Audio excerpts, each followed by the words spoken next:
Sawadee Kap. Hello and welcome to Daily Wisdom, Walking the Path with the Buddha. Today is our Pali Canon and English study group where we study the words of the Buddha. In this book series, The Words of the Buddha, The Path to Enlightenment, Revealing the Hidden. In this program, we're exploring and investigating volumes 2 through 13 of this book series, and now we're on volume 5 of this book series. We're finishing up this volume today by covering chapters 41 through 53. This is the complete end of this book, volume 5, the first stage of enlightenment, stream enter. And then next week, we'll be starting with the natural law of Gotama, which is volume 6. All of these books are accessible at no cost by going to the website buddhadailywisdom.com, and there you'll see a link for free books, and you can download the books, you can take them to go print them, you can order printed copies if you like through Amazon, and then you can actually be studying these chapters throughout the week and then join us to have any kind of discussion around the teachings of the Buddha. And we typically will cover 10 chapters a week. So next week with the natural law of Gotama, we'll be in chapters 1 through 10. And while this may sound like a lot for a particular book, these chapters are actually quite short. Some of the words of the Buddha are just kind of like a couple of paragraphs, and then my explanation after that. And by learning with the words of the Buddha, then you can understand the true teachings of a Buddha of how to progress to enlightenment. Because it's only when you study with the teachings of an actual Buddha that they will ultimately lead to enlightenment. If teachings have been changed or modified or adjusted or adapted in any way by someone other than a Buddha, then these teachings aren't going to necessarily lead to enlightenment because they're not from an actual Buddha, someone who is a discoverer, a declarer, or an originator of this path to enlightenment, like Gotama Buddha was. So in this program, we really focus on studying the words of the Buddha so that you can learn, reflect, and practice them and see the truth for yourself that indeed they do lead to enlightenment as the condition of the mind gradually improves, getting closer to this peaceful, calm, serene, and content mind with joy. Typically, we start this class with a meditation, but today we're not going to do that because we have about 13 chapters to study, and some of them are quite long, so we'd like to use all the time in today's class in order to ensure that we have the time we need to explore and investigate the teachings of the Buddha in each one of these chapters. So the way that this class works is I just kind of turn it over to the moderators and you, the students, where a student will read a particular chapter and I'll display it on the screen. So if you haven't studied these prior, it's okay because I'll be displaying them and a student will read the chapter or I'll read it. And then I'll teach what I would like to share, perhaps what I've already shared in the book, or maybe some things above and beyond what I shared in the book. And then I'll open up to any questions where students might have interest to clarify any questions or maybe even confirm their understanding of certain aspects of the teachings. The way that you ask questions is you put those into Facebook, YouTube, or Zoom, and the moderators will see that and be able to be sure your question gets asked during the class. If you're in Zoom, you can electronically raise your hand and ask any questions or follow-up questions directly. So I'd like to welcome all of you, whether this is your first time joining us or you've been joining us many times. Welcome to this Pali Canon and English study group where we study the words of the Buddha. I'm going to switch over to sharing the chapters of the text, which, as I mentioned, is volume 5. We're in chapter 41 to start off with, and we're going to just progress through our class today, reading each one of these chapters and then teaching and then opening up to any questions that you might have on this specific chapter. So I'll turn things over to all of you guys. Not sure. Let's go to Miranda for chapter 41. Death at the door of the deathless, enlightenment. It is possible, Sunakata, that some monk here might think thus. Craving has been called an arrow by the ascetic. The poisonous, unwholesome mental quality of ignorance, unknowing of true reality, is spread about by desire, craving, and anger. That arrow of craving has been removed from me. The poisonous, unwholesome mental quality of ignorance, unknowing of true reality, has been expelled. I am one who is completely intent on nibbana, enlightenment.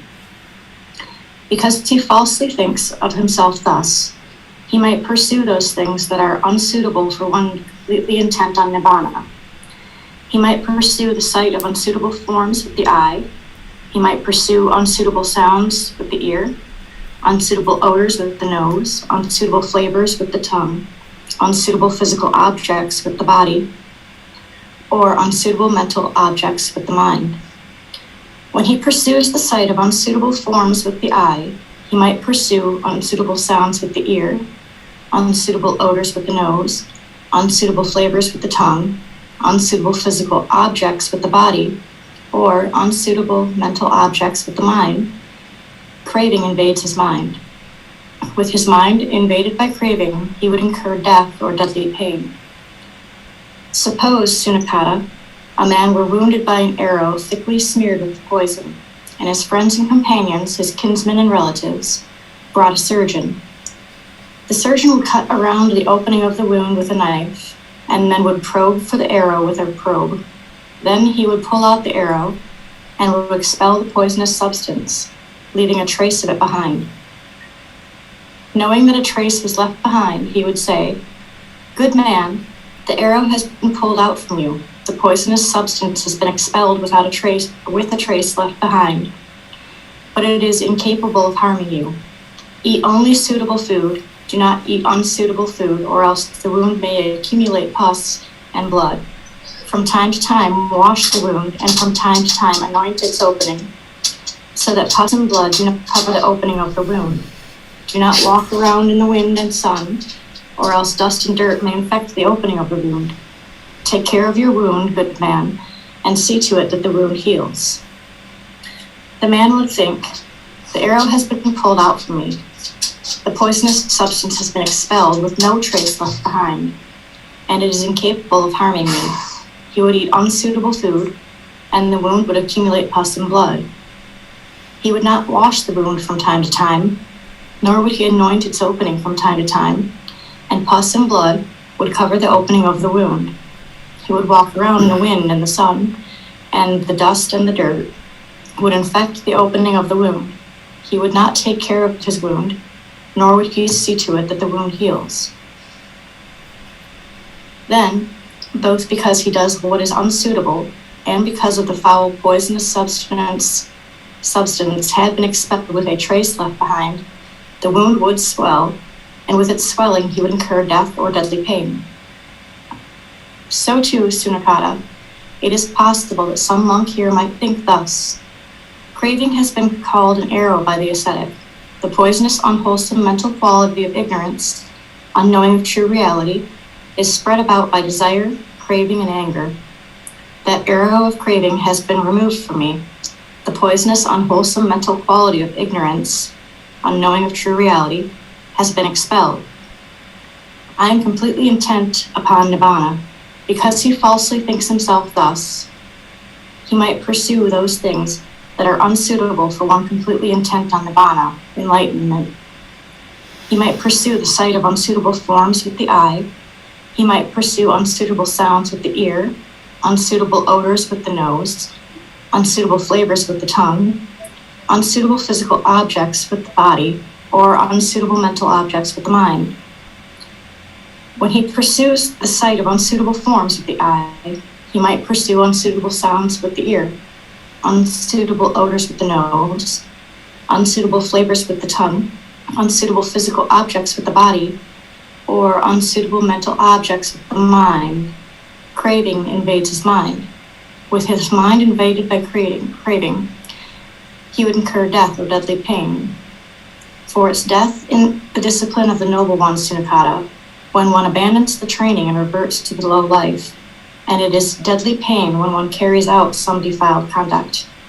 Thank you, Miranda. This very interesting chapter here that the Buddha is sharing this discourse and relating this arrow that's been shot into somebody as craving, the actual arrow itself, but it's carrying this poison of ignorance or unknowing of true reality. We refer to craving, anger, and ignorance as the three poisons or the three unwholesome roots. And that's what's afflicting the unenlightened mind and keeping the mind in the unenlightened state. And it's through this training of the Buddhas that we transform these 3 unwholesome roots into the wholesome roots of generosity, loving kindness, and wisdom. Those are the exact opposites of craving, anger, and ignorance. And the Buddha describes here an individual who's been shot with an arrow, they've been attended to by a doctor, but there's still kind of a residual amount of this little bit of poison, and it requires some care and attention in order for this individual to fully heal this wound. So one of the ways that the Buddha connects this to his teachings is essentially if somebody has removed a certain amount of these 3 unwholesome roots or these 3 poisons from the mind, they've removed a bit of craving, anger, and ignorance, and they're experiencing some beneficial results from that. But there is still a bit of craving, anger, and ignorance in the mind.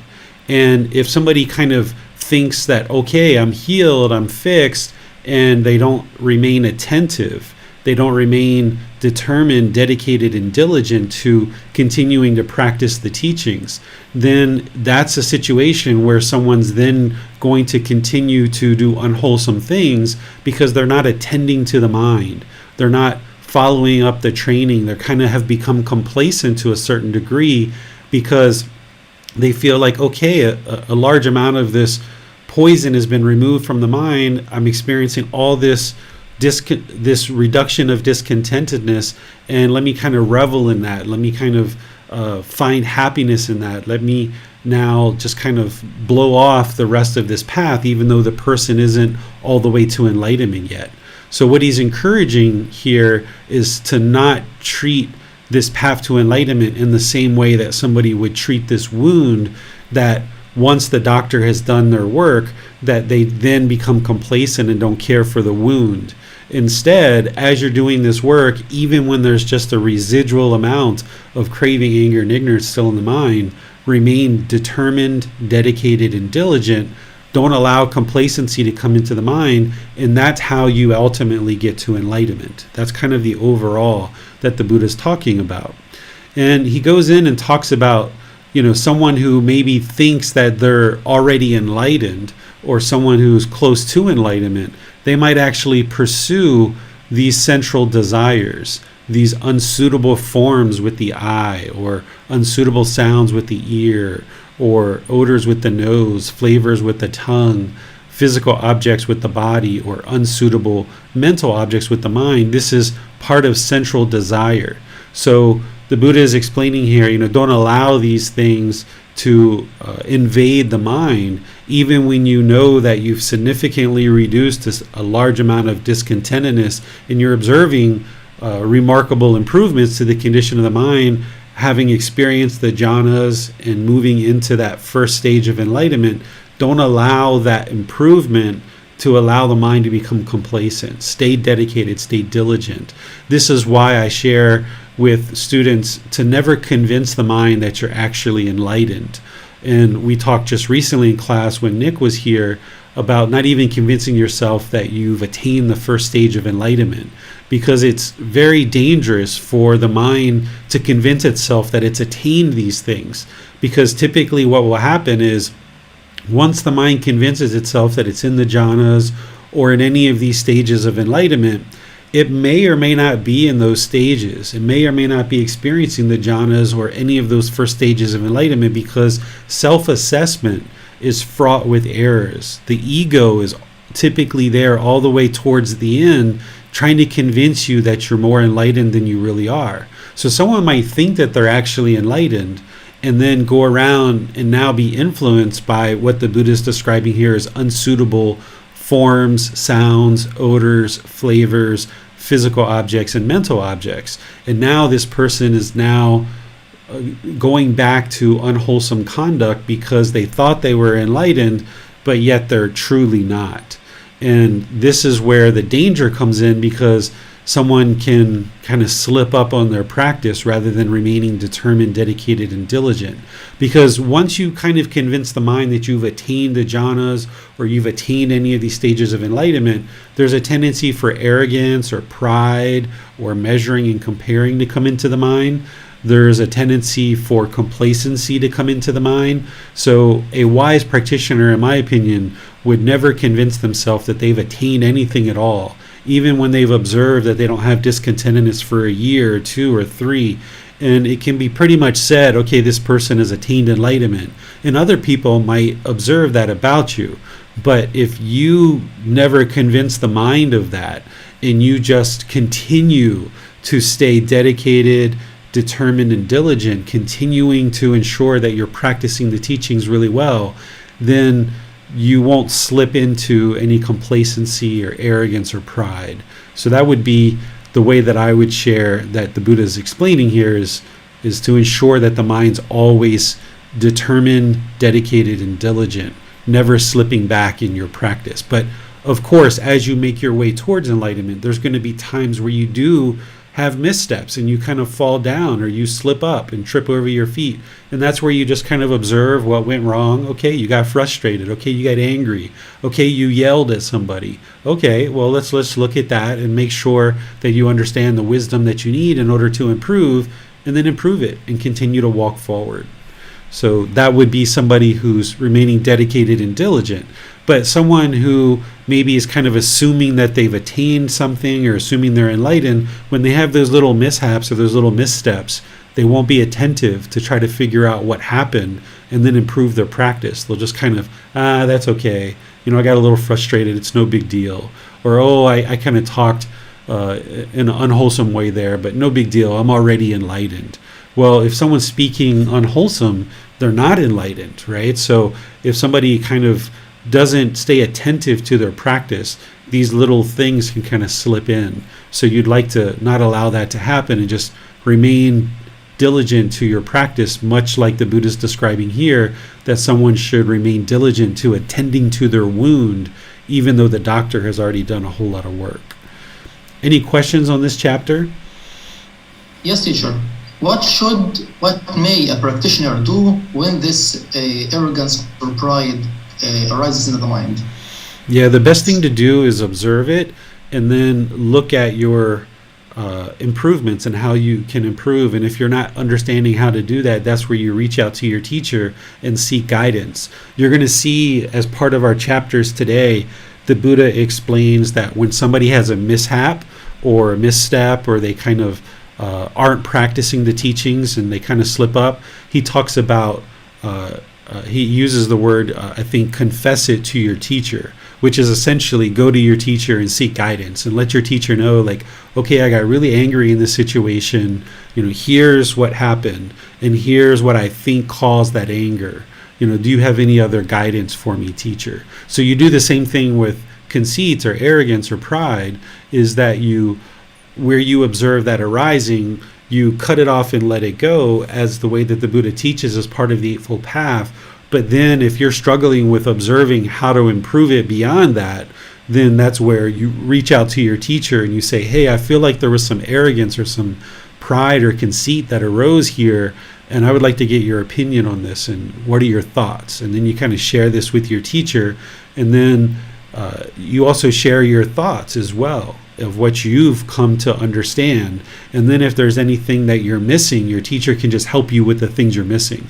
Instead of, here's this problem, teacher, you solve it. It's, okay, here's the issue, here's the challenge, teacher.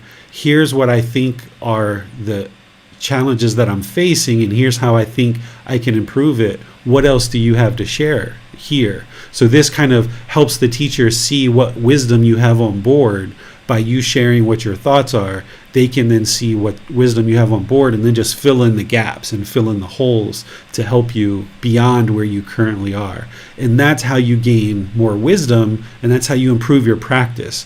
Whereas if we walk around thinking that we're already enlightened, or we're already in the first stage of enlightenment, and we're so great and we're so wonderful, now the person isn't really looking and attending to the things they need to attend to, and they're not maybe reaching out to their teacher in situations where they should.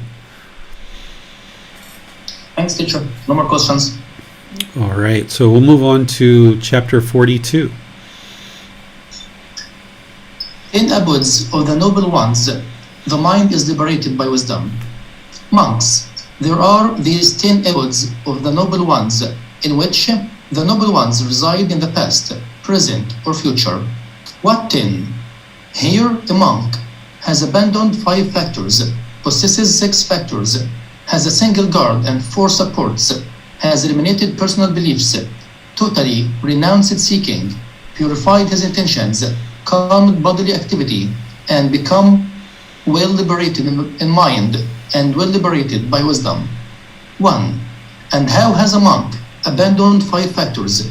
Here a monk has abandoned sensual desire, ill will, complacency, restlessness and worry, and doubt. It is in this way that a monk has abandoned 5 factors. 2. And how does a monk possesses 6 factors? Here, having seen a form with the eye, a monk is neither happy or saddened, but resides equanimous, mindful, and clearly comprehending. Having heard the sound with the ear, having smelled an odor with the nose, having experienced the flavor with the tongue, having touched the physical object with the body, having recognized a mental object with the mind, a monk is neither happy nor saddened, but resides equanimous, mindful, and clearly comprehending. It is in this way that a monk possesses 6 factors. 3. And how does a monk have a single guard? Here, a monk possesses a mind guarded by mindfulness. It is in this way that a monk has a single guard. 4. And how does a monk have 4 supports? Here, having reflected, a monk uses some things, patiently endures other things, avoids still other things, and dispels still other things. It is in this way that a monk has 4 supports. 5. And how has a monk eliminated personal beliefs?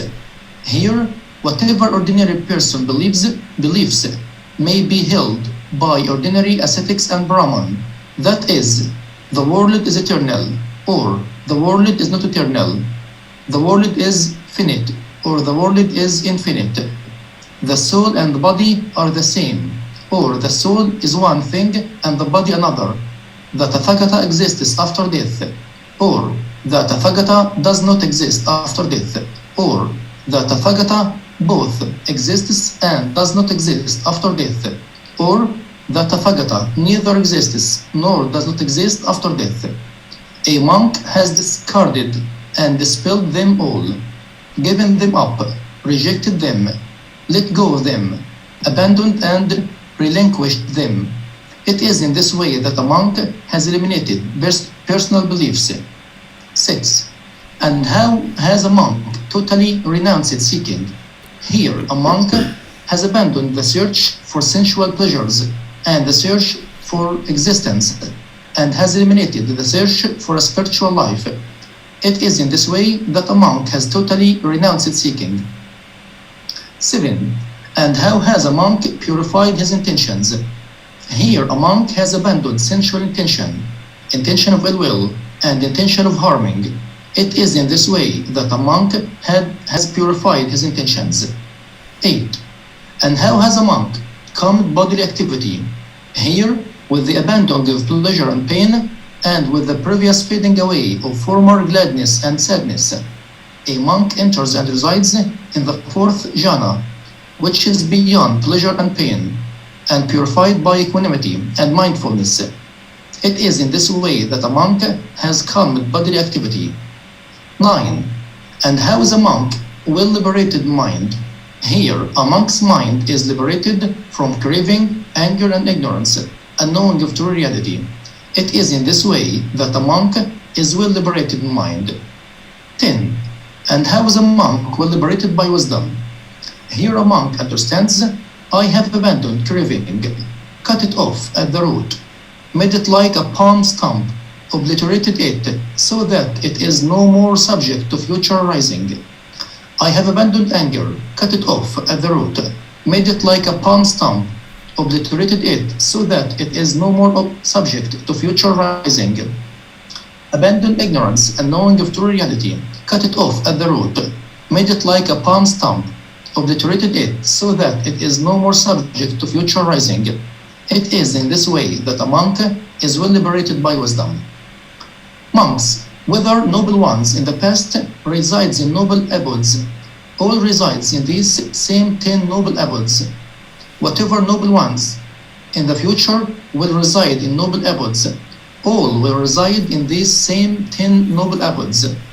Whatever noble ones at present reside in noble abodes, all reside in these same 10 noble abodes. These are the 10 abodes of the noble ones, in which the noble ones reside in the past, present, or future. Thank you, Basum. So here, the Buddha is giving essentially 10 aspects of one's practice that leads to enlightenment, and someone who is enlightened will have these 10 aspects of their practice. These aren't the only 10, but these are 10 really important ones. So we'll go through these so that you understand them. The first one here is, and how is a monk abandon 5 factors? Here he's talking about what we call the 5 hindrances. Abandoning sensual desire, ill will, complacency, restlessness and worry, and doubt. These also show up as part of the 10 fetters, except for complacency. All the rest of them are part of the 10 fetters, but we describe these in a separate aspect, and we call them the 5 hindrances because these are the 5 things that will hinder somebody from attaining enlightenment. There's other hindrances as well. The Buddha groups them in multiple ways. The number 1 hindrance to enlightenment is ignorance, or the unknowing of true reality. We learned that in this book in chapter 14 when we discuss dependent origination. That's the number 1 hindrance to enlightenment, is the unknowing of true reality, or ignorance. But then below that is this grouping of 5: sensual desire, ill will, complacency, restlessness and worry, and doubt. And then below this, there's actually more. It expands out to like 16 and then 32. But these are kind of the top line ones to be aware of and ensure that you're working to eliminate these as part of your practice. And as we get to the question section, if you have a question on any of those 5, we can talk about that. Then here, number 2, the 6 factors. He's talking about the 6 sense bases, ensuring that you're neither happy nor saddened based on things that are experienced through the 6 sense bases. Because if there's this conditioned happiness or this conditioned sadness, then the mind isn't going to experience enlightenment because it still has sensual desire. So we still experience the enjoyment and the joy when the mind is enlightened, but it's not conditioned on things that are coming through the 6 sense bases. So if you see something with the eye and the mind is enlightened, then you might be like, oh wow, that's really beautiful. It's so amazing to see that view, or that car is so beautiful. But the mind won't cling to it, and the mind won't crave for it. The mind won't have this mental longing and strong eagerness for it, to acquire it, and the mind won't cling to it. So that then when you're no longer seeing that same view, the mind's not like, oh, that view was so beautiful, why do we have to leave? This would be the sadness, right? But somebody whose mind is enlightened, they wouldn't experience that conditioned happiness like, oh, wow, amazing, look at this view. I could just stand here forever and see and enjoy, every last moment standing in this view and never wanting to leave. And then when the person does need to leave because of impermanence, that's where the sadness comes in.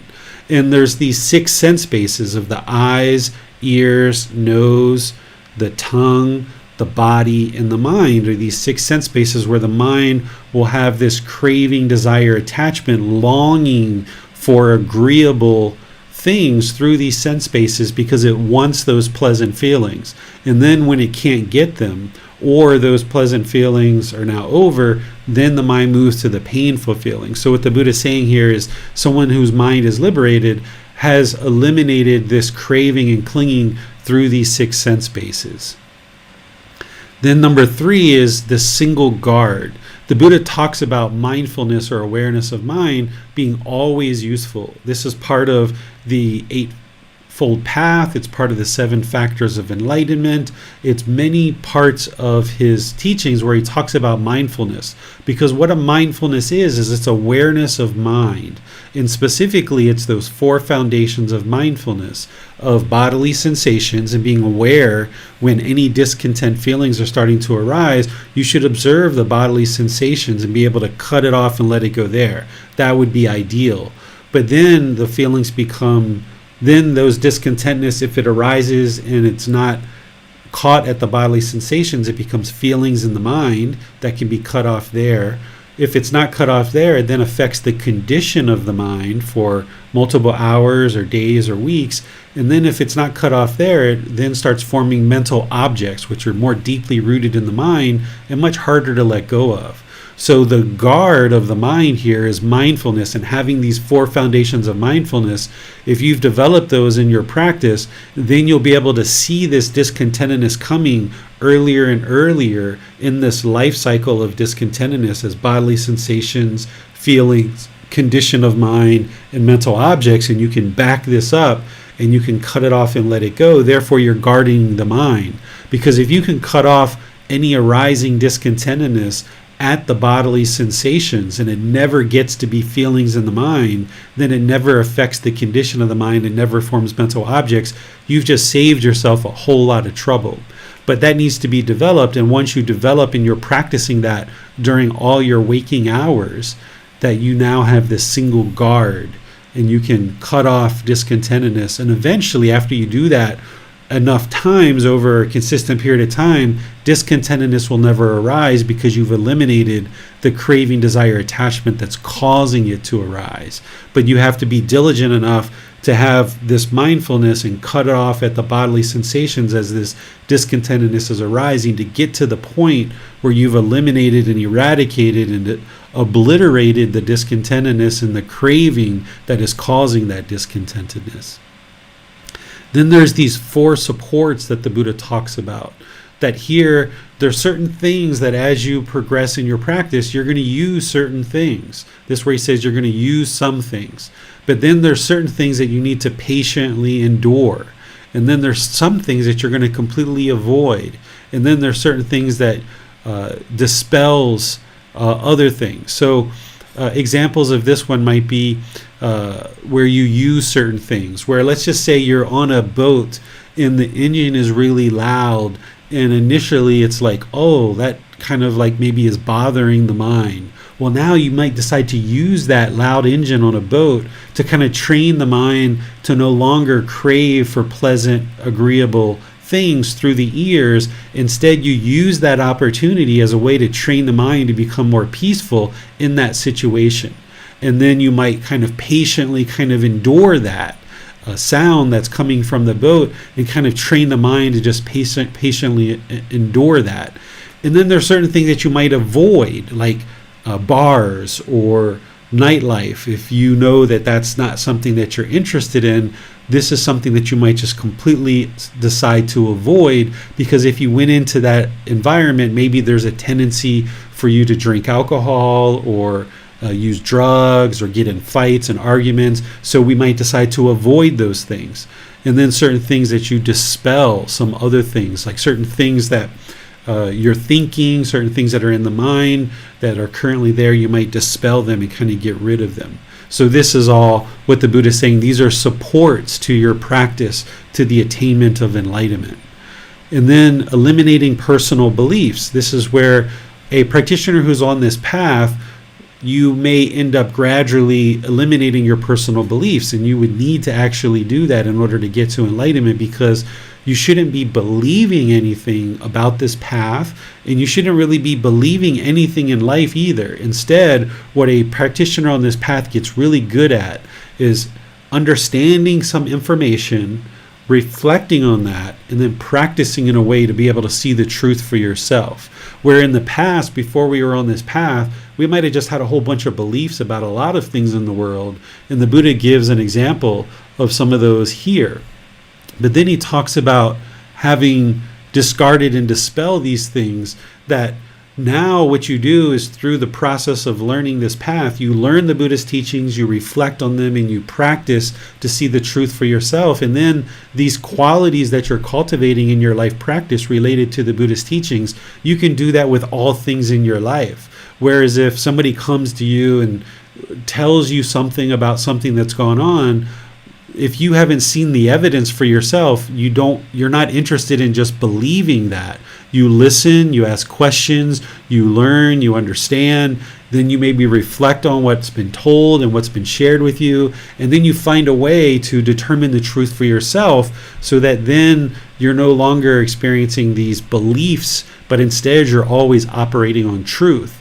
You're interested in only operating based on the truth, and that's what you gain as part of this path, is learning how to do that with the Buddhist teachings. But then you can apply those same abilities and same aspects of your life practice to other parts of your life. Then the Buddha talks about renouncing seeking. Here, somebody, in order to get to enlightenment, they would need to eliminate the seeking of sensual pleasures. And that's a gradual thing, because you don't actually eliminate sensual desire until you get to the third stage of enlightenment. But gradually, this whole path is working towards helping you learn how to eliminate this seeking or searching for sensual pleasures.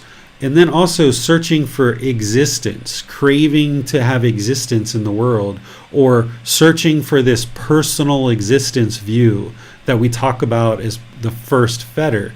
That somebody whose mind is moving towards enlightenment, they would no longer be searching for this personal existence view, because they would have realized non-self and know that it's not there.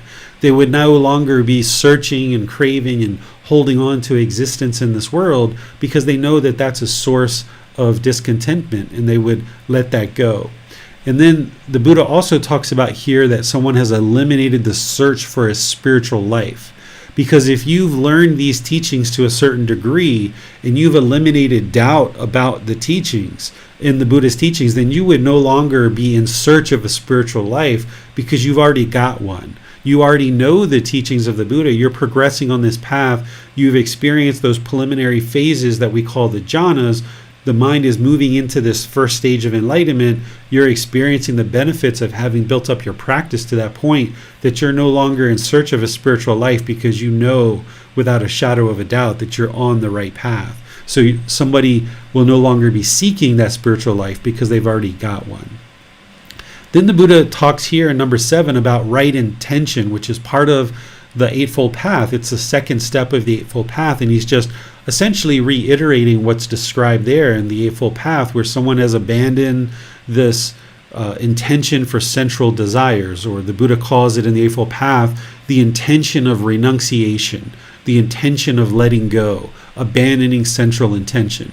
He talks about abandoning the intention of ill will, and he talks about abandoning the intention of harming.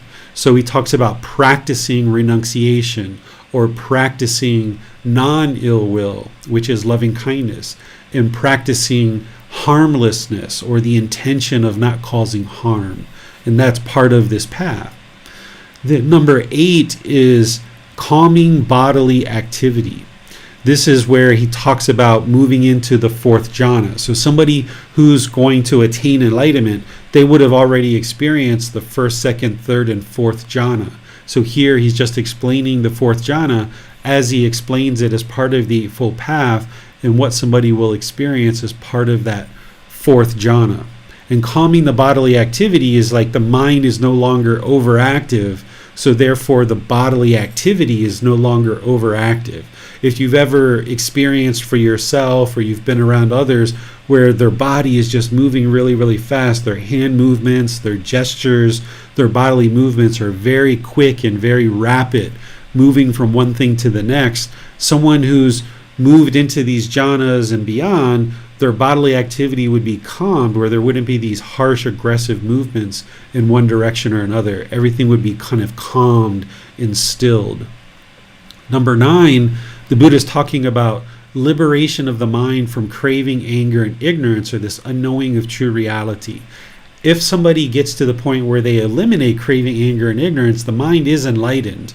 They've eliminated all craving, anger, and ignorance. That means there are no more fetters in the mind. The mind is liberated, and that's what he's talking about here, that the mind is well liberated by eliminating craving, anger, and ignorance. In volume 1, I dedicate a full chapter to explaining how to do that.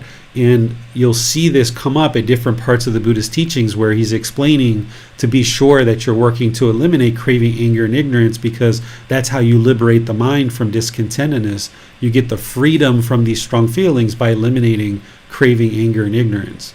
And then how do you do that? This is number 10. Well liberated by wisdom. You need to cultivate this wisdom of how to eliminate craving, anger, and ignorance. And he describes it here just basically as cutting it off at the root, making it like a palm stump, obliterating it, so there's no more subject to future arising. So that you need to get to the point where you eliminate craving, anger, and ignorance in the mind, and it's completely gone, where it will no longer arise again. And the way that you do that is through wisdom, through working with a teacher, through being guided in the Buddhist teachings. You don't believe the teachings, but instead you learn them, reflect on them, and then practice them to see the truth for yourself. And through that independent verification of the truth, then you can gain this wisdom and accumulate more and more wisdom of how to eliminate craving, anger, and ignorance. And that's how the mind ultimately gets liberated, is by the wisdom. Because prior to being on this path, we didn't understand what caused things like frustration or irritation or sadness or guilt or shame or fear. We didn't have that wisdom to understand what caused it.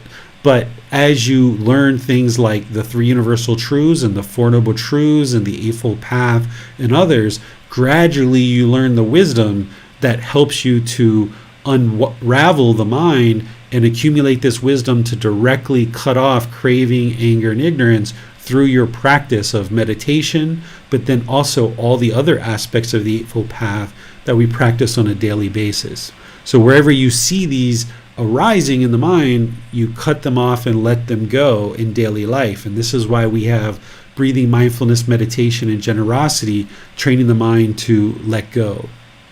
And then the Buddha just sums it up here saying, all the noble ones, all the enlightened beings in the past, present, and future, in order to attain enlightenment, they would need to have these 10 noble abodes. Question on any of these? A question this time, teacher. All right. So we'll move to the next chapter, which is chapter 43. One who abandons the tents that should be abandoned by seeing. Monks, a well-taught noble disciple who has regard for noble ones and is skilled and disciplined in their teachings, who has regard for true men and is skilled and disciplined in their teachings, understands what things are fit for attention and what things are unfit for attention. Since that is so, he does not attend to those things unfit for attention, and he attends to those things fit for attention. What are the things unfit for attention that he does not attend to? They are things such that when he attends to them, the unarisen taint of sensual desire arises in him, and the arisen taint of sensual desire increases. The unarisen taint of existence, personal existence view, arises in him, and the arisen taint of existence, personal existence view, increases. The unarisen taint of ignorance and knowing of true reality arises in him, and the arisen taint of ignorance and knowing of true reality increases. These are the things unfit for attention that he does not attend to. And what are the things fit for attention that he attends to? They are things such that when he attends to them, the unarisen taint of sensual desire does not arise in him, and the arisen taint of sensual desire is abandoned. The unarisen taint of existence does not arise in him, and the arisen taint of existence is abandoned. The unarisen taint of ignorance does not arise in him, and the arisen taint of ignorance is abandoned. These are the things fit for attention that he attends to. By not attending to things unfit for attention, and by attending to things fit for attention, unarisen taints do not arise in him, and arisen taints are abandoned. He attends wisely, this is discontentedness. He attends wisely, this is the cause of discontentedness. He attends wisely, This is the elimination of discontentedness. He attends wisely. This is the way leading to the elimination of discontentedness. When he attends wisely in this way, three fetters are abandoned in him: personal existence view, doubt, and wrong grasp of behavior and observances. These are called the taints that should be abandoned by seeing. Thank you, Basam. So whenever you see the Buddha talking about the taints or the defilements or pollution or fetters, these are all essentially the same thing. The taints are this pollution of mind that's keeping the mind in the unenlightened state. And what he's giving here in this discourse is he's talking about certain things that you should not do and certain things that you should do. So this first part that he's talking about is he's saying, okay, if you're involved in activities where you see central desire, personal existence view, or ignorance arising and it's increasing, then he's saying you shouldn't do those things. You should avoid those things. And then the second part, he says, okay, if you're involved in things where you're observing that the taint of central desire, personal existence view, and ignorance is decreasing and getting eliminated, then you should continue to do those things. So examples here would be, let's say that you observe that when you're going out, you go out places, you go to certain restaurants, and you're observing that you're drinking alcohol and you're gossiping and you're doing unwholesome things with people. The Buddha is saying, okay, if you're seeing this central desire, you're seeing this personal existence view, you're seeing this ignorance arise, then these are things that you shouldn't do. You should avoid doing these things and not attend to them, is what he's saying. Is these things are unfit for attention and do not attend to them. What he's saying is do not do those things that you see arising central desire, personal existence view, and ignorance. And then if there's certain things that you're doing that you're observing, like, wow, this is really helping, this is really improving, this is helping to diminish and eliminate central desire, personal existence view, and ignorance. And he's saying, okay, you should eliminate these fetters and these taints by continuing to do these activities. And he picks these particular fetters because they lead to the elimination of personal existence view, doubt, and wrong grasp of behavior and observances. Because remember, those are the three fetters that need to be eliminated in order to become a stream enterer. And this book is all about stream entry. So there are certain things that we do to eliminate these specific fetters that I've talked about at different times, and we can revisit today if you guys would like. But these other fetters are connected to these three fetters. So for example, if you are working to eliminate central desire, the fetter of central desire, and you work to cut back your craving more and more and more and more, this is actually going to help you to eliminate doubt about the teachings. Because doubt about the teachings comes about because you don't know the Buddhist teachings and you haven't seen the Buddhist teachings, you haven't seen any benefit from them. But if you're eliminating central desire, your discontentedness is going to be gradually diminishing and extinguishing. And this is where you will eliminate doubt about the teachings through actually eliminating central desire and working to eliminate central desire. So a stream enterer has not yet eliminated central desire, but you can work on it a bit and start working to eliminate craving, desire, attachment through the six senses. And as you do, this will help you eliminate doubt. And then he talks about eliminating the taint of existence or personal existence view. So there's certain things that we do to eliminate that. And I talked about that in last Sunday's talk in the group learning program about how to actually do that. And then this taint or this fetter of ignorance, if you're working on this taint of ignorance or the unknowing of true reality, this helps you to eliminate wrong grasp of behavior and observances. It also helps you to eliminate the fetter or the taint of doubt about the teachings. And it also helps you to eliminate personal existence view. So by working on those three, you're actually also working on these three that it takes in order to get to the first stage of enlightenment. And what the Buddha suggests here in terms of paying close attention to is the Four Noble Truths. That's what he's discussing here when he says this is discontentedness, the cause, the elimination, and the way leading to the elimination of discontentedness. And someone who's working on these will ultimately eliminate these three fetters as well: personal existence view, doubt, and wrong grasp of behavior and observances. Questions on this chapter? No question, understand, teacher. All right. Chapter 44. If you would be kind, teacher, to read this one. Sure. So this one is titled Right Views of Various Kinds. And this is a teaching that was delivered by the Buddha, but it's Sariputta who's actually sharing this teaching to help us understand what the Buddha said, because the teachings weren't written down until after the death of the Buddha. So the Venerable Sariputta, one of the Buddha's closest students, who actually attained enlightenment during the lifetime of the Buddha, is here recounting what he actually taught. Or actually, I'm sorry, let me back up for a second. Sariputta actually attained enlightenment and died during the lifetime of the Buddha. It wasn't until the Buddha died that they wrote down his teachings. So this is somebody else recounting a discourse that Sariputta gave during his life. That's what this is. So here it says, when friends, a noble disciple understands the unwholesome and the root of the unwholesome, the wholesome and the root of the wholesome, in that way he is one of right view, whose view is straight, who has perfect confidence in the teachings, and has arrived at these true teachings. And what, friends, is the unwholesome? What is the root of the unwholesome?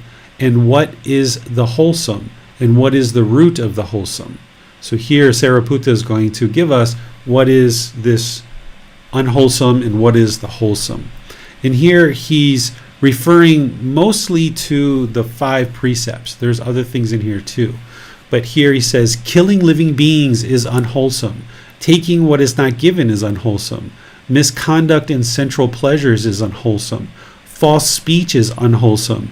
Malicious speech is unwholesome. Harsh speech is unwholesome. Gossip is unwholesome. Craving is unwholesome. Ill will is unwholesome. Wrong view or ignorance is unwholesome. This is called the unwholesome.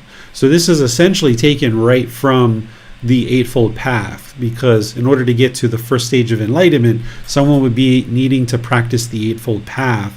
And then the Eightfold Path, connecting into that, is the 5 precepts and helping you to more deeply understand the teachings of these through a more elaborate discussion in the 5 precepts. And what is the root of the unwholesome? Craving is the root of the unwholesome. Anger is the root of the unwholesome. Ignorance of the unknowing of true reality is the root of the unwholesome. This is called the root of the unwholesome. And the Buddha shares this as well when he talks about the cause of all unwholesome karma, or the unwholesome results of our unwholesome decisions is unwholesome karma. And he talks about craving, anger, and ignorance is the way that we produce unwholesome results in our life. So this matches up directly to what the Buddha said as well. And what is the wholesome? Abstention from killing living beings is wholesome. Abstention from taking what is not given is wholesome. Abstention from misconduct in sensual pleasures is wholesome. Abstention from false speech is wholesome. Abstention from malicious speech is wholesome. Abstention from harsh speech is wholesome. Abstention from gossip is wholesome. Non-craving or generosity is wholesome. Non-ill will or loving kindness is wholesome. Right view or wisdom is wholesome. This is called wholesome. And the Buddha talks about these things as well, as you see here in the next one. And what is the root of the unwholesome? Here it's generosity, loving kindness, and wisdom, which are the direct opposites of the unwholesome. This is how you transform the mind from craving, anger, and ignorance through practicing generosity, loving kindness, and wisdom. And the whole path helps you to understand how to do that more and more. And then the Buddha Sariputta is here describing more of this, and he's going through certain aspects of teachings. Some of them are related to dependent origination that a practitioner needs to understand in order to fully understand how to practice and make their way to enlightenment. here nutriment. We can talk about that because we haven't talked about that in this program yet. Nutriment are the things that kind of create the continuation of existence. So here they're describing what are the 4 aspects of nutriment. Well, physical food is a nutriment that continues existence. And then there's contact through the 6 sense bases of the eyes, ears, nose, tongue, physical objects with the body, and then mental objects. Mental volition or intention behind certain actions, and then consciousness. So craving is essentially going to arise, and that's what's actually arising, this nutriment or this continuation of existence. And then the Buddha in Sariputta here, because of what he learned from the Buddha, is explaining with the elimination of craving, there is this elimination of nutriment. So if we eliminate craving, desire, attachment in the mind, then there isn't this continuation of existence in the cycle of rebirth. And the way to do that is through the Eightfold Path. The entire Eightfold Path is what's guiding a practitioner to eliminate this craving so that it no longer leads to continuous rebirth. And there's details here that are repeated over and over as part of this discourse, talking about the Four Noble Truths here, which you guys have learned before, talking about aging and death, which is part of the dependent origination, birth, existence, clinging, craving, feeling, contact, the 6 sense bases, name and form, consciousness, volitional formations or choices and decisions, and then ignorance itself, the unknowing of true reality, and then the taints or the fetters, right? This is leading to how to eliminate all of these things. Questions on this chapter? Yes, teacher. How to eliminate ignorance? So eliminating craving is by a breathing mindfulness meditation, a loving kindness meditation for eliminating anger. How to eliminate ignorance? Ignorance is through learning, reflecting, and practicing these teachings that you don't believe the teachings, but you independently verify them and see the truth for yourself. That when you see the Four Noble Truths, you learn them, you understand what leads to discontentedness through learning it. Then you reflect on it and you kind of think about past experiences you've had with things like anger and frustration and other discontent feelings. And then you observe like, oh yeah, it is craving. I'm causing my own discontentedness here.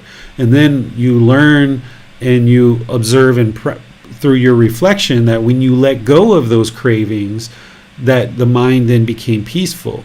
And then the path to enlightenment, the Eightfold Path, is the way leading to the elimination of discontentedness. So then you start practicing this, that you start working on eliminating craving, desire, attachment, and then you start seeing your discontentedness diminish the more and more you practice the Eightfold Path. And this is helping you through learning, reflecting, and practice that you acquire this wisdom, that you see that the teachings are actually working to improve the condition of the mind.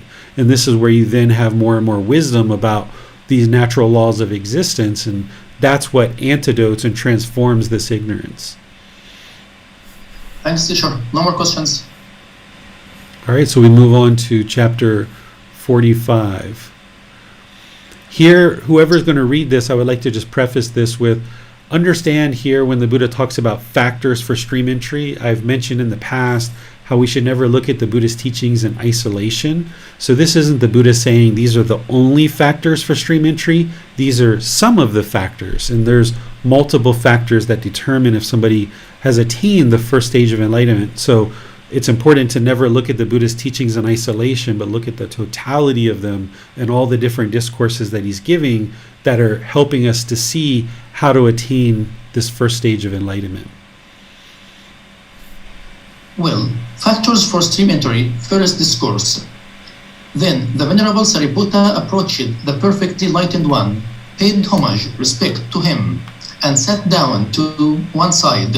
The perfectly enlightened one then said to him, Sariputta, this is said, a factor for stream entry, a factor for stream entry. What now, Sariputta, is a factor for stream entry? 1. Association with wholesome persons, Venerable Sayer. is a factor for stream entry. 2. Hearing the true teachings is a factor for stream entry. 3. Careful attention is a factor for stream entry. 4. Practice in accordance with the teachings is a factor for stream entry. Good, Sariputta. Association with wholesome persons, Sariputta, is a factor for stream entry. Hearing the true teachings is a factor for stream entry. Careful attention is a factor for stream entry. Practice in accordance with the teachings is a factor for stream entry. Okay, thank you, Basam. So here, these are pretty self-explanatory, that the Buddha teaches at different places about having association and cultivating relationships with people who are conducting themselves in wholesome ways, because if we do the opposite, then our mind has a tendency to be influenced by unwholesome aspects of life, so an unwholesome conduct. So by associating with wholesome persons, we then ensure that we have wholesome influences around us. Hearing the true teachings, this is really, really important. This is why we base our practice in the words of the Buddha, is that it's important to hear the true teachings and know what the true teachings are. Those are the teachings that are going to lead to enlightenment, is those teachings that are shared by an actual Buddha. So if we try to branch off and learn all these different things that came after the life of a Buddha, then those are modifications and changes. They're not the true teachings, so they're not going to lead to this improved condition of the mind in these 4 stages of enlightenment. This careful attention, this is like determination, dedication, and diligence to your practice. That's the careful attention. And then practice in accordance with the teachings, that's if you've understood and you have access to these true teachings, and then you have this diligence to practice, now you're practicing and developing your practice based on the actual true teachings, and you see that, yes, you're practicing in terms of these 4 Noble Truths, the Eightfold Path, the 5 Precepts, and others. This is how you move to the first stage of enlightenment, a stream entry, and beyond. Questions on this chapter? No question this time, teacher. All right, I was just taking a note here. I would like to go back and check something. All right, chapter 46. Factors for stream entry, second discourse. The noble disciple householder who possesses 4 things is a stream enterer, no longer bound to the nether world, fixed in destiny, with enlightenment as his destination. What for? Here, householders. 1. A noble disciple possesses confirmed confidence in the Buddha. Thus, the perfectly enlightened one is an arahant, perfectly enlightened, accomplished in true wisdom and conduct, fortunate, knower of the worlds, unsurpassed leader of persons to be tamed, teacher of heavenly beings and humans, the enlightened one, the fortunate one. 2. He possesses confirmed confidence in the teachings. Thus, the teachings are well expounded by the perfectly enlightened one, directly visible, immediate, inviting one to come unseen, applicable, to be personally experienced by the wise. 3. He possesses confirmed confidence in the community. Thus, the community of the perfectly enlightened one's disciples is practicing the wholesome way, practicing the straight way, practicing the true way, practicing the proper way. That is, the 4 pairs of persons, the 8 types of individuals. This community of the perfectly enlightened one's disciples is worthy of gifts, worthy of hospitality, worthy of offerings, worthy of respectful salutation, the unsurpassed field of merit for the world. 4. He resides at home with a mind free of the stain of selfishness, freely generous, open-handed, joyful in letting go, one devoted to charity, joyful in giving and sharing. A noble disciple who possesses these 4 things is a stream enterer, no longer bound to the nether world, fixed in destiny, with enlightenment as his destination. Thank you, Basam. We've talked about all of these things in this book as we've gone through the classes. Here, the Buddha is talking about the 3 aspects of the Buddha, the teachings, and the community. This is called the triple gem or the triple jewel. You would need to have confidence or develop confidence in the Buddha as you progress on this path, that he was a Buddha, that he was perfectly enlightened. And the way that you get to that is by learning and practicing his teachings and seeing that the condition of the mind is improving.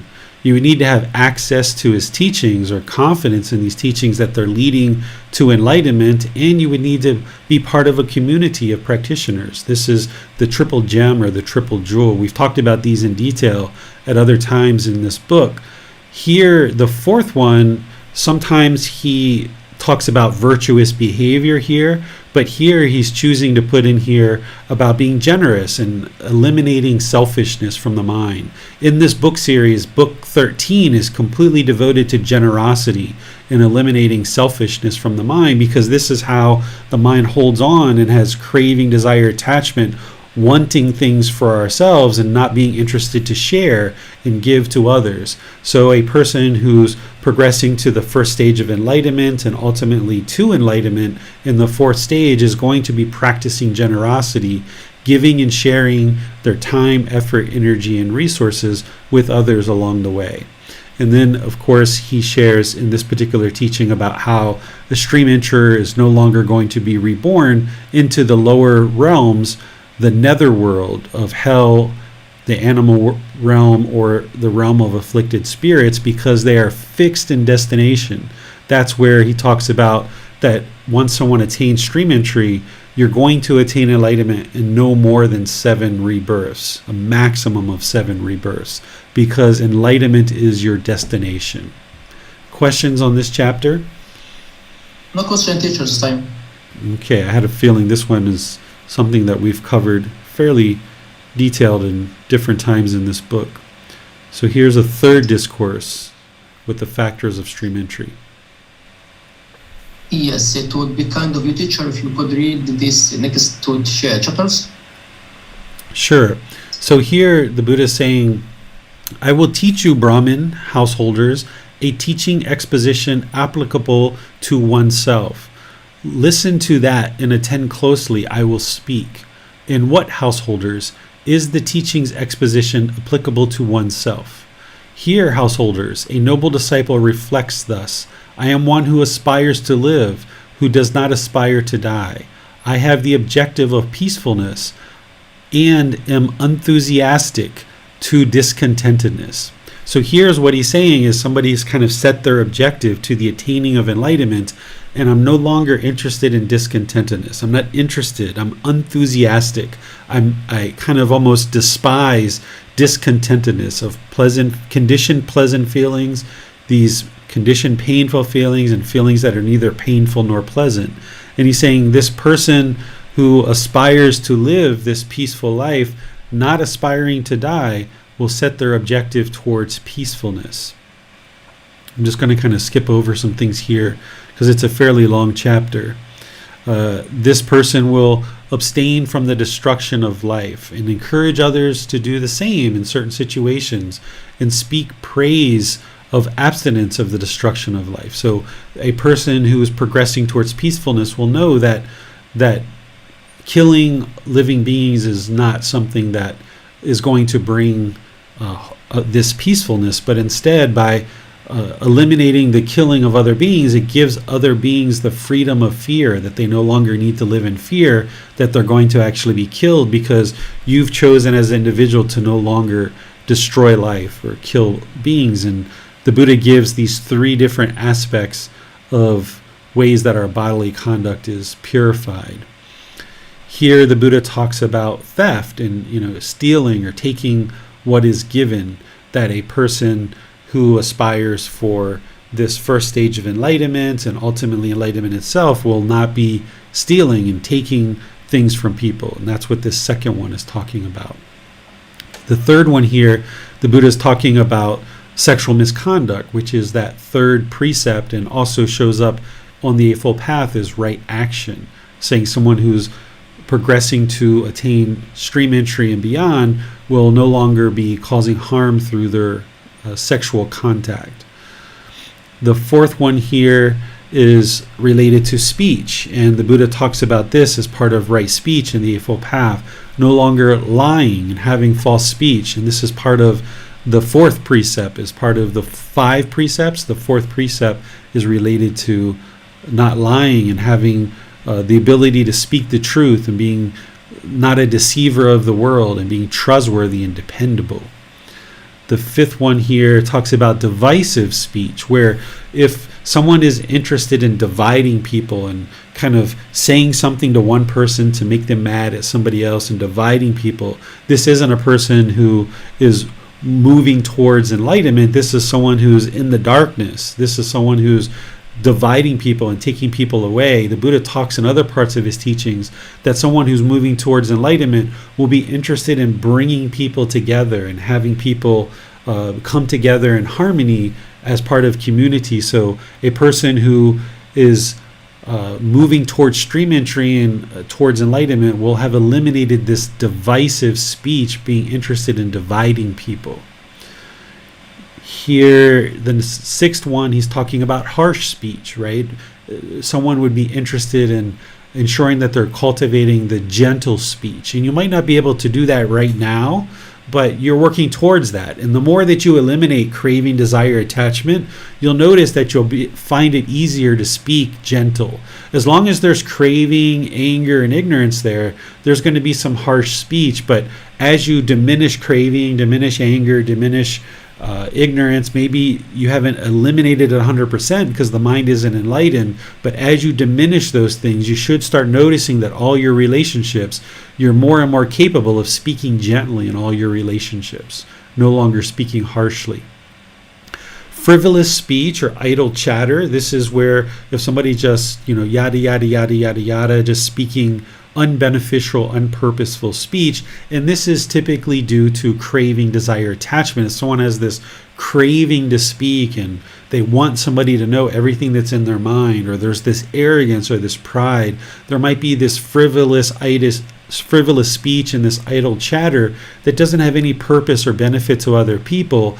And if you're diminishing your craving, then you should start noticing that you're starting to be able to speak in more purposeful and beneficial ways that's not just beneficial to you, but beneficial to others as well. And that's what the Buddha is talking about here. So the Buddha talks about all these 7 wholesome qualities that are admirable states, right? These are very admirable that he's talking about. Any questions on this particular chapter? No question this time. All right, so I'm going to go into chapter 48, which is another discourse on factors of stream entry. It's this 4th discourse. So the 4 factors of stream entry in 10 modes. This one's quite extensive.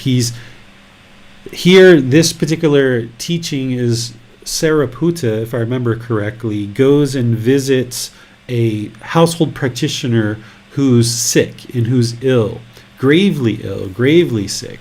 And Sariputta goes and visits this individual, and they're in pain, they're sick. And Sariputta kind of talks with this individual and kind of helping them to understand where they are with the teachings, and he kind of assesses where this person is in terms of their practice.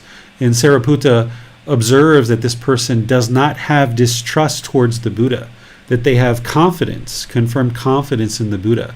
And Sariputta says, this is really good for your practice. And then he says, this practitioner doesn't have distrust towards the teachings. You have this confirmed confidence in the teachings, and this is very good for your practice. And you have this confirmed confidence towards the community of practitioners, and this is also very good for your practice. And then there's more here that he's talking about in terms of his moral conduct and what he's practicing in terms of his bodily actions, his verbal actions, and his mental actions. And then he goes through in assessing all aspects of the tenfold path. We typically think of the eightfold path, but here Sariputta is talking about the tenfold path because it's the tenfold path that an enlightened being is going to be actually practicing. So he goes through and assesses that this person does not have wrong view, wrong intention, wrong speech, wrong action, wrong livelihood, wrong effort, wrong mindfulness, wrong concentration, but also doesn't have wrong wisdom or wrong liberation. So essentially, Sariputta is getting to a point where he's assessing that this person is potentially enlightened or actually is enlightened. And then as Sariputta talks to this individual, he's saying, may your pain essentially subside now that you understand that you're close to enlightenment. May your pain essentially subside. And he delivers this verse here where he says, when one has confidence in the Tathagata, that's the Buddha, unshakable and well established, and wholesome conduct built on virtue or virtuous behavior, dear to the noble ones and praised, when one has confidence in the community and view that has been purified, that's right view, they say that one is not poor, that one's life is not useless. So here, kind of reframing what it means to be poor and impoverished is not based on material objects, but it's based on the wisdom and the confidence that you have in the Buddha, the teachings, and the community. By one having that, Sariputta is saying you're not poor.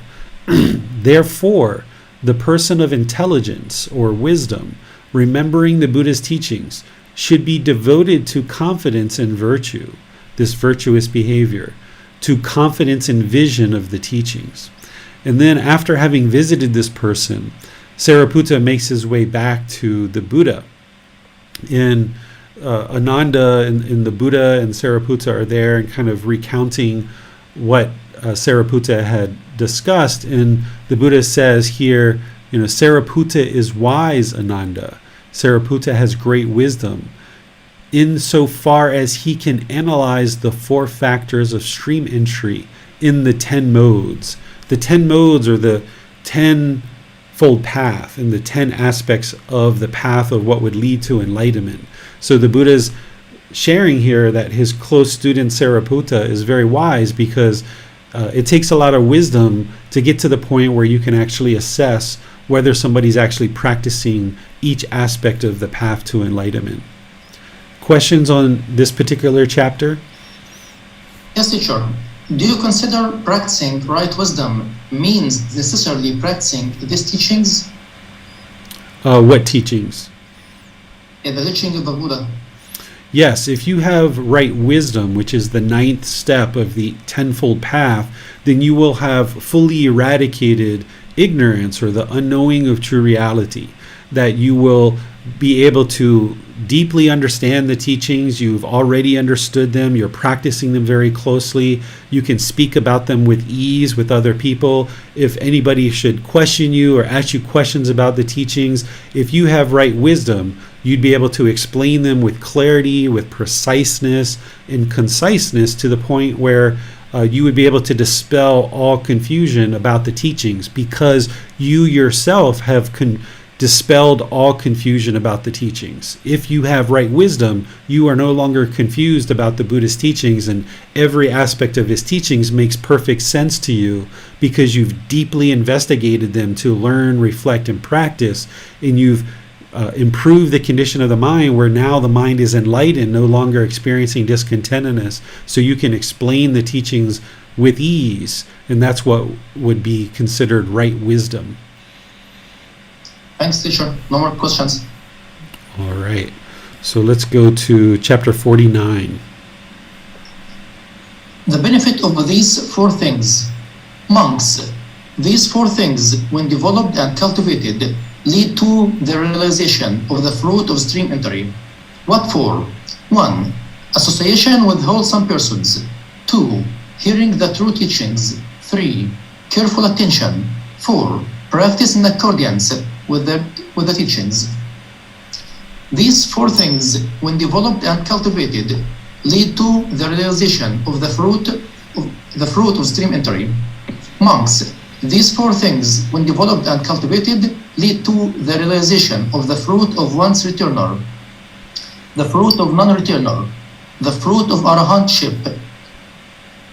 obtaining of wisdom, leads to the growth of wisdom, lead to the expansion of wisdom, lead to the greatness of wisdom, lead to the extensiveness of wisdom, lead to vastness of wisdom, depth of wisdom, state of unequaled of wisdom, state of breadth of wisdom, state of abundance of wisdom, state of quickness of wisdom, state of beyonce of wisdom, state of joyousness of wisdom, state of swiftness of wisdom, penetrativeness of wisdom. What for? What for? Association with wholesome persons, hearing the true teachings, careful attention, practice in accordance with the teachings. These four things, when developed and cultivated, lead to penetrativeness of wisdom. All right. Thank you, Basam. So if you guys haven't understood this yet, which I have a feeling you have, is the Buddha is always mentioning wisdom, wisdom, wisdom, wisdom, wisdom, wisdom, right? It's always about wisdom. The reason why is because, as you saw in dependent origination, it's ignorance, the unknowing of true reality, that keeps the mind in the unenlightened state. That is the primary thing that's keeping the mind trapped in the unenlightened state and in this cycle of rebirth. So everything that he's sharing is coming back to wisdom, wisdom, wisdom, wisdom, because that is the antidote that transforms the ignorance to this improved condition of mind, which is wisdom, and that helps to unravel everything else, that puts in motion everything else. So the Buddha is saying here that association with wholesome people, hearing the true teachings, this careful attention or this diligence, this determination and dedication, this practice in accordance with the teachings, this is what leads to wisdom, right? And then that's also what leads to the four stages of enlightenment: stream entry, once returner, non-returner, and arahantship. Questions on this chapter? No question this time, teacher. All right, so we'll move into chapter 50. One who is a trainee. And what, monks, is the method by means of which a monk who is a trainee, standing on the plane of a trainee, understands, I am a trainee. Here, monks, a monk who is a trainee understands as it really is. This is discontentedness. He understands as it really is. This is the cause of discontentedness. He understands as it really is. This is the elimination of discontentedness. He understands as it really is. This is the way leading to the elimination of discontentedness. This is a method by means of which a monk who is a trainee, standing on the plane of a trainee, understands, I am a trainee. Again, monks, a monk who is a trainee considers thus, is there outside here another ascetic or Brahman who teaches teachings so real, true, actual as the perfect enlightened one does? He understands thus, there is no other ascetic or Brahman outside here who teaches teachings so real, true, actual as the perfect enlightened one does. This too is a method by means of which a monk who is a trainee, standing on the plane of a trainee, understands, I am a trainee. Again, monks, a monk who is a trainee understands the five spiritual faculties, the faculty of confidence, the faculty of energy, the faculty of mindfulness, the faculty of concentration, the faculty of wisdom. He does not yet have direct experience of their destination, their culmination, their fruit, their final goal, but having pierced it through with wisdom, he sees. This too is a method by means of which a monk who is a trainee, standing on the plane of a trainee, understands, I am a trainee. All right, thank you, Basam. So here the Buddha is talking about someone who essentially starts to first become a student of his, a trainee, someone who's just starting out on the path, and maybe they've been studying for 3 months or 6 months or a year, who knows. He doesn't give any kind of time frame for it, but someone who's really just getting started. That this trainee understands the Four Noble Truths. That's what this first part here is, where he's discussing this. He says, okay, if someone's truly a trainee and ready to truly be trained, then they're going to understand the Four Noble Truths. That's the beginning part of their training. And then having understood those Four Noble Truths, then this person would understand that there is no other teaching so real, true, and actual as the Buddhas, the perfectly enlightened ones, because you've seen the truth for yourself through exploring those Four Noble Truths, which other teachers during the lifetime of the Buddha weren't teaching. They weren't teaching those same things. So these other ascetics who were coming in to learn with the Buddha, having been exposed to the Four Noble Truths and the way that he teaches them, they would be able to see clearly, aha, now I understand. I'm having this breakthrough to understand what's causing discontentedness, and now I can actually solve it.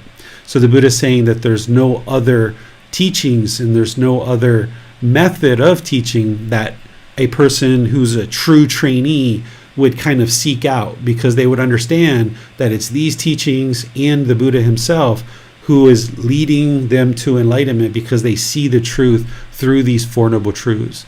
And they would start to understand these 5 spiritual faculties.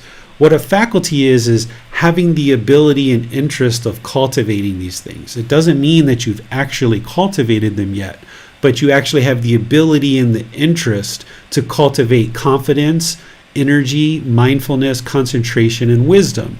And I go through in the explanation here and talk about each one of these and what each one of these are. Because in order to progress, you would need to start developing these faculties, because this is what's going to help continue to propel you through the Eightfold Path and through all the other teachings, is having confidence in the Buddha, the teachings, the community, your individual teacher, and your own ability to attain enlightenment. The faculty of energy is from the 7 factors of enlightenment. This is having enthusiasm and motivation and being willing to actually apply your effort and energy towards actually progressing on this path. Mindfulness is that awareness of mind. Concentration is singleness of mind. And then the ability and interest to cultivate wisdom. If you weren't interested in cultivating wisdom, there's just no way you're going to progress on this path. So someone would need to have this interest and this ability to cultivate wisdom. This sentence here at the end of this paragraph, the Buddha is essentially saying that a trainee has not yet experienced the destination of where these things lead to, but they will at least have pierced it enough through wisdom that they can see where it's headed. So a person who's a trainee and that the Buddha considers a trainee, they would not yet have attained the final goal of enlightenment and the final destination of enlightenment, but they will have at least learned enough and investigated the teachings enough that they have acquired enough wisdom that they can see that this path is indeed leading towards the elimination of discontentedness into enlightenment. And the Buddha says, okay, if somebody has developed this to this degree, then they can consider themselves a trainee. Because if you can imagine, when the Buddha was teaching, he had his very, very close students that were really close to him, and they were learning, every time he spoke, they probably were interested in what he had to say. And then there were people who were learning pretty close, but, they're kind of maybe 1 foot in and 1 foot out. And then there were people who were just kind of like passerbys, people who weren't really dedicated to learning with him, but they're like, oh, this guy's giving a talk, let me see what he has to say. So there's these 3 kind of groupings of people who are super dedicated, people who are kind of seeing the truth to a certain degree, but not yet quite fully dedicated, and then there were just kind of these passerbys. And the Buddha only had a certain amount of time to spend with various people in his life to help them develop and cultivate the teachings. And if somebody was just a passerby, okay, he's still going to teach that person, he's still going to help them, but they're not quite as dedicated, and he wouldn't necessarily consider that person a trainee because they're just like a passerby. But if they've really penetrated and broke through the Four Noble Truths, and they have these other 5 spiritual faculties that the Buddha is talking about, then the Buddha is saying, okay, this person is a true trainee.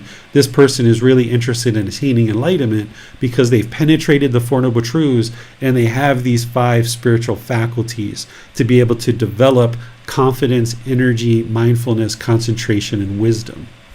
So the Buddha is helping you here to see what qualities of mind you need to cultivate. Is be sure you've penetrated the Four Noble Truths, and be sure that you are cultivating and have the interest and ability to cultivate these 5 spiritual faculties.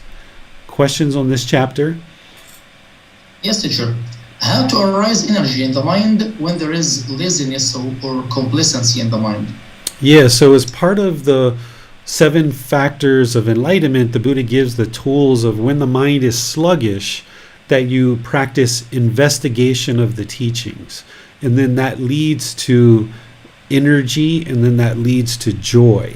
Those are the 3 factors that you practice when the mind is sluggish. So by coming to classes like this, by opening up a book, by doing things that are investigating the teachings, when the mind is complacent, the mind wants to not do these things. The mind doesn't want to pick up a book. The mind doesn't want to come to class.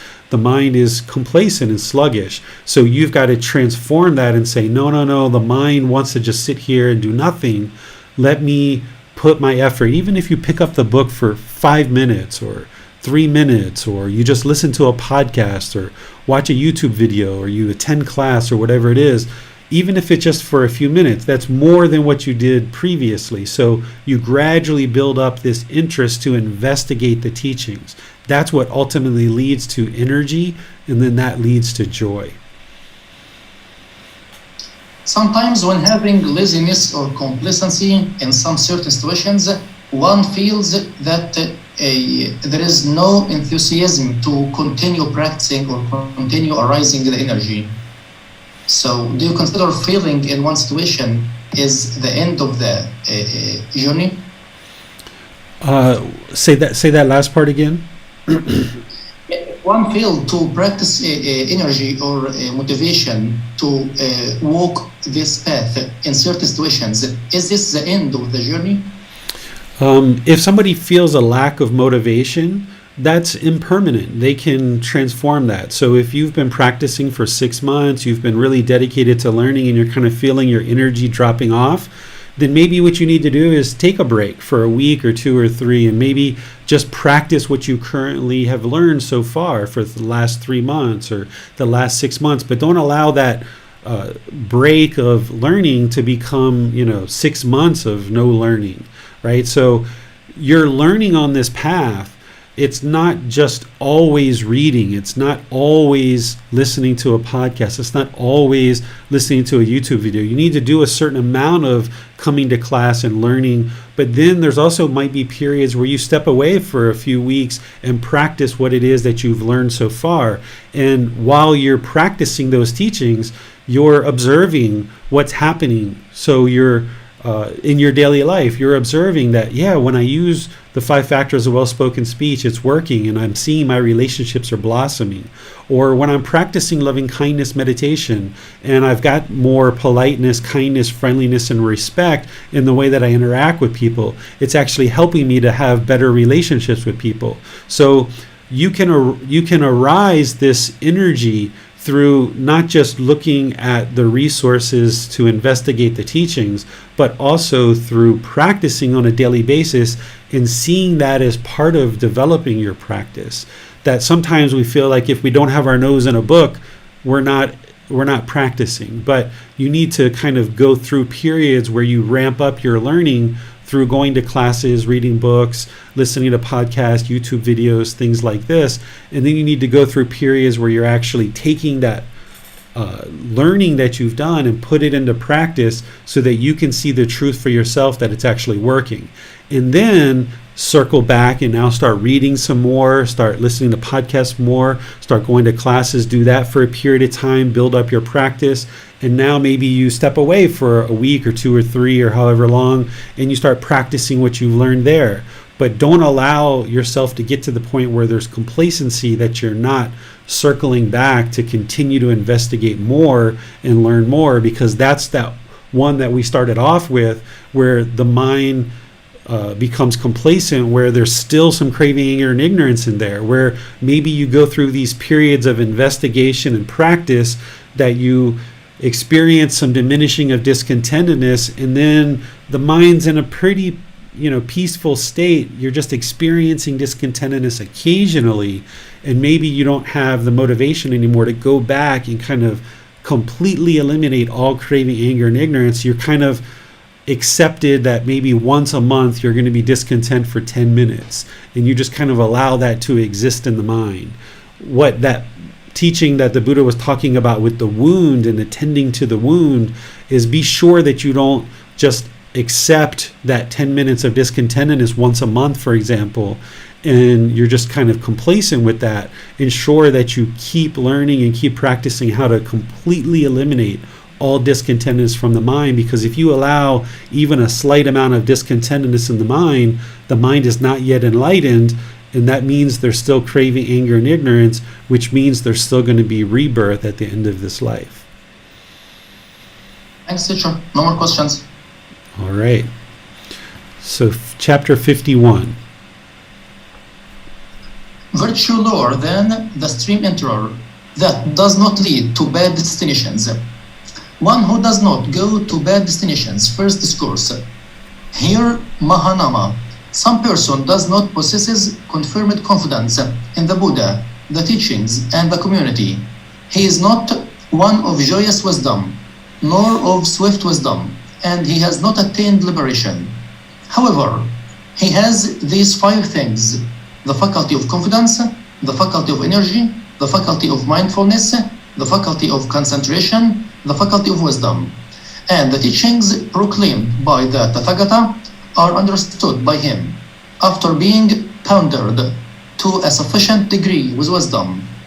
This person too, Mahanama, is one who does not go to hell, the animal realm, or the realm of afflicted spirits, to the plane of misery, the bad destination, the nether world. One who does not go to bad destinations. Second discourse. Here, Mahanama, some person does not possess confirmed confidence in the Buddha, the teachings, and the community. He is not one of joyous wisdom, nor of swift wisdom, and he has not attained liberation. However, he has these 5 things: the faculty of confidence, the faculty of energy, the faculty of mindfulness, the faculty of concentration, the faculty of wisdom. And he has sufficient confidence in the Tathagata, sufficient devotion to him. This person too, Mahanama, is one who does not go to hell, the animal realm, or the realm of afflicted spirits, to the plane of misery, the bad destinations, the nether world. All right, thank you, Basam.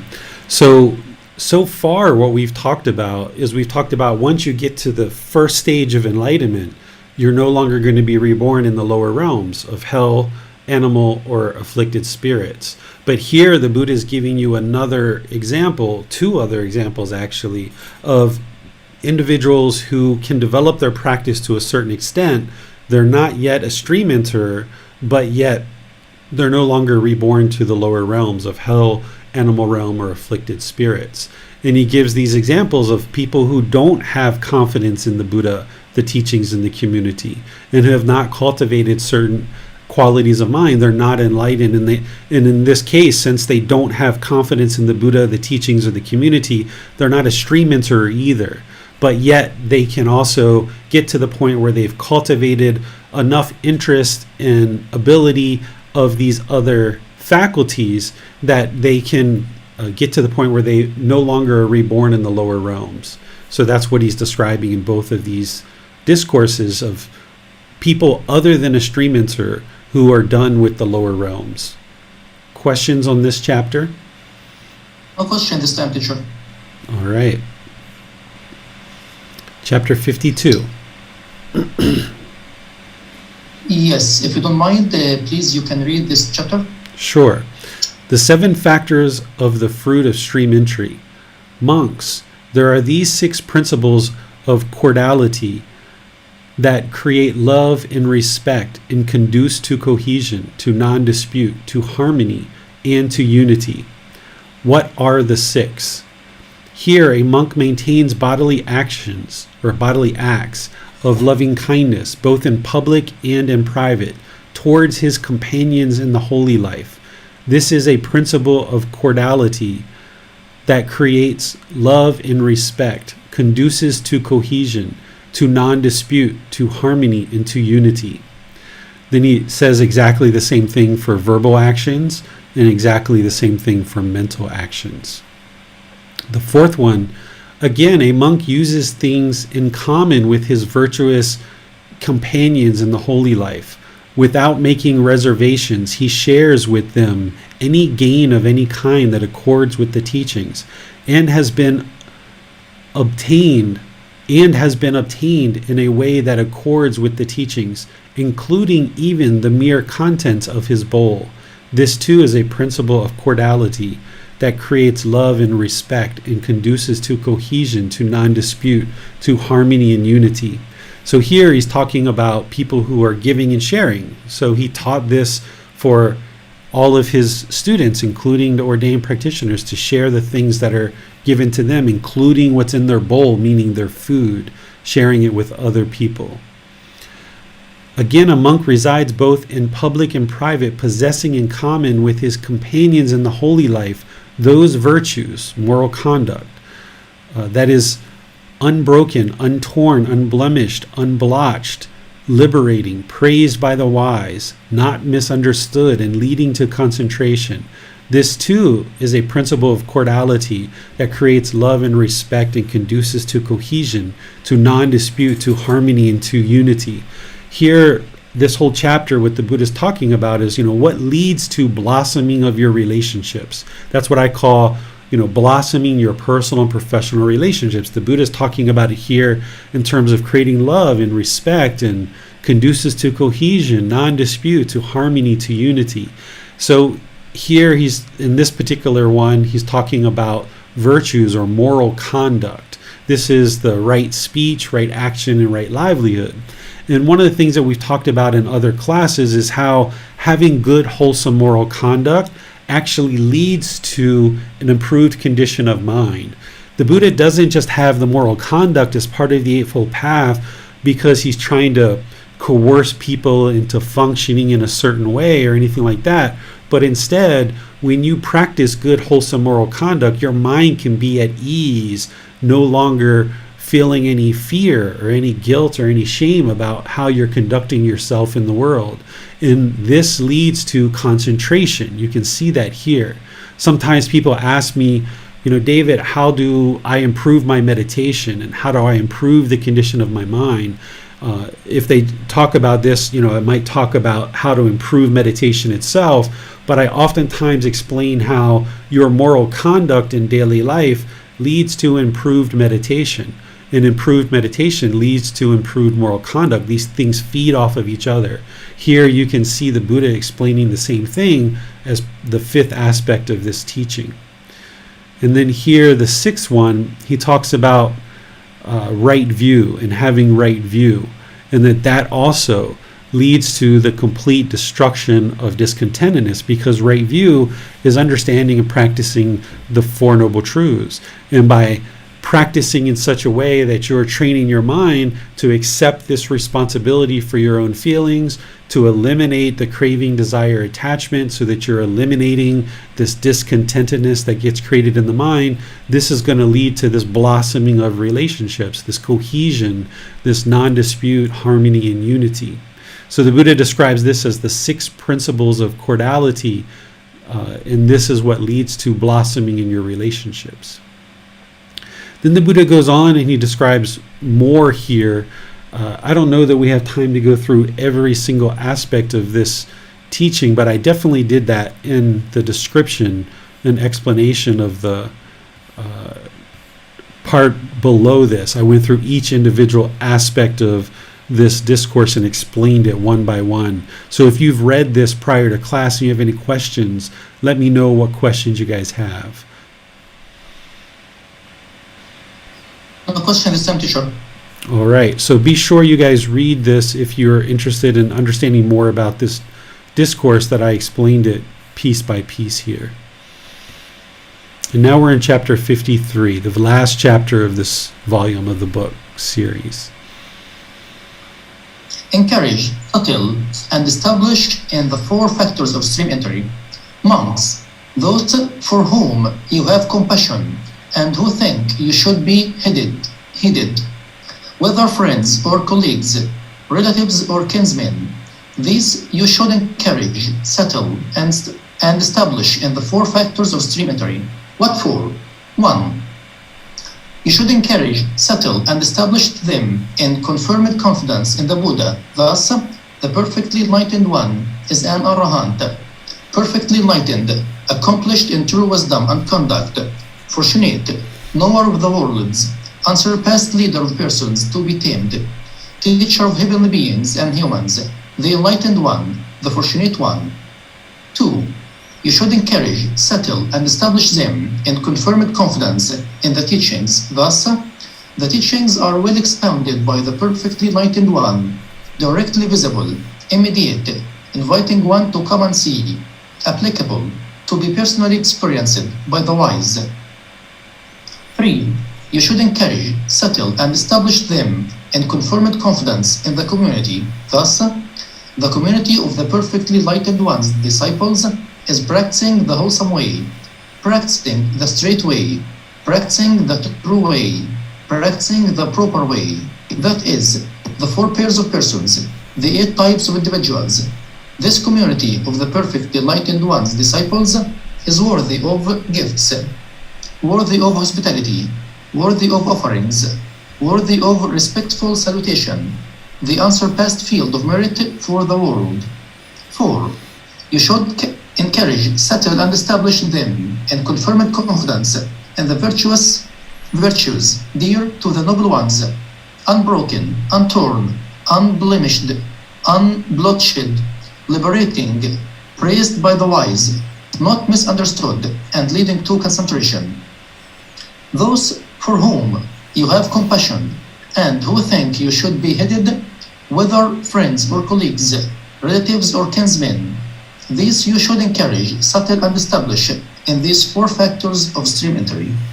All right, thank you, Basam.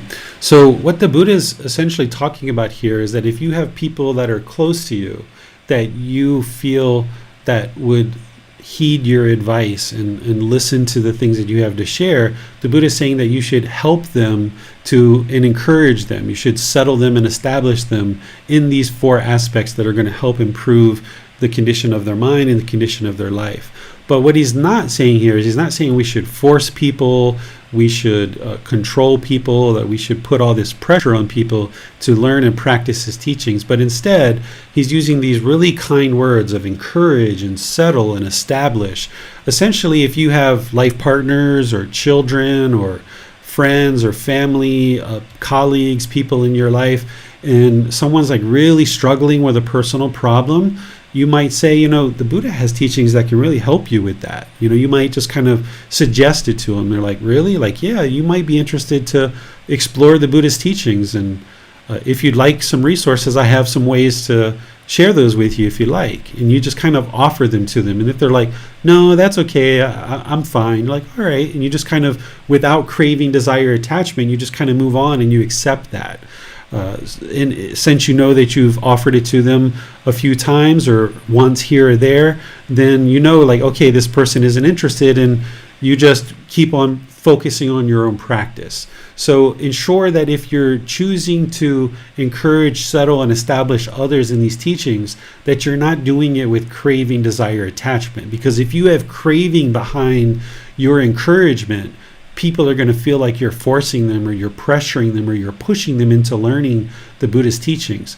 But what the Buddha is instead saying here is that now that you're learning these teachings, now that you see the improvement to the condition of your mind, now that you know that this is the truth, that you shouldn't just kind of selfishly keep it to yourself and hold on to it, but instead where you see that people can benefit from it, maybe you give them a gift of this book, or maybe you suggest to them to join a Facebook group, or you send them a YouTube video or a podcast that can help them.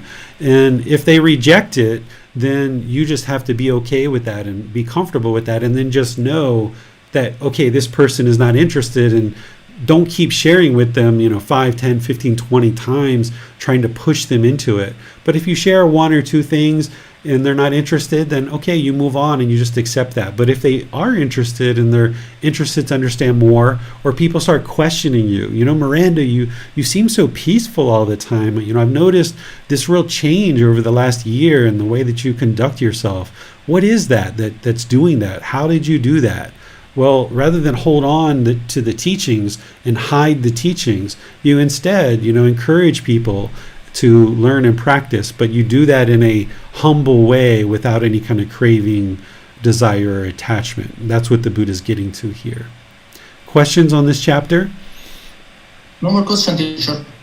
All right. Well, I'll just kind of thank all of you guys for your dedication and diligence to learning this volume 5, because it's quite a meaty book. There's a lot of things in here with the Buddha's teachings related to stream entry, and that's a really nice accomplishment if somebody can get to the point of stream entry. And you'll notice and you'll observe the condition of the mind having moved into that mental state. And if you're not there yet, it's okay, because this is a life practice. It's a journey. You're not in a race with anyone. You're not in a competition with anyone. You're working towards this goal as your own independent practice. And this book is a book that will help you get there, but you need to learn all the others and get help and seek guidance with all the other books before you can just jump into this book and actually attain stream entry. And then the remaining books that are part of this book series are also helping you get to stream entry. So even though this particular book is here as the volume 5, it's not to say that you should be a stream enterer by this time. It's just here in the book series to kind of help you understand what it takes to get to stream entry. And then the teachings that we're going to be sharing as part of the other volumes of this book series are helping you move in that direction towards stream entry as well. So the next book that we're going to be exploring, volume 6, is the natural law of Gama. This is where the Buddha connects his teachings and the causes and conditions or the consequences of what happens to us in life through the natural law of Gama. And you can see the truth for yourself that as he shares his teachings on this particular book has consolidated some really important teachings related to this natural law of Gama. So if you guys would like to read chapters 1 through 10 for next week, and then come to class with any questions that you have. And for anybody who's joining us for the first time, you can download these going to buddhadailywisdom.com, click on the button for free books, and you'll see volume 6 there. So thank you all for joining for today's class. Next class is next Saturday, where we'll do all 10 chapters. Tomorrow, Sunday, in the group learning program, we're in volume 1, Developing a Life Practice, the Path That Leads to Enlightenment. We're in chapter 17 in this book, and that's the chapter on eliminating fears. And there I'll be sharing with you how to eliminate fears from the mind. And then next Wednesday, we'll be doing breathing mindfulness meditation together. So you're welcome to attend either tomorrow, Wednesday, or Saturday, perhaps all of those, if you would like to join in for any of those classes. So have a really lovely rest of your day. We'll see you in a future class. Take care. Sawadee krap.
again for watching. Enjoy your meditation. Look forward to seeing you online and answering any questions that you might have. Thank you so much.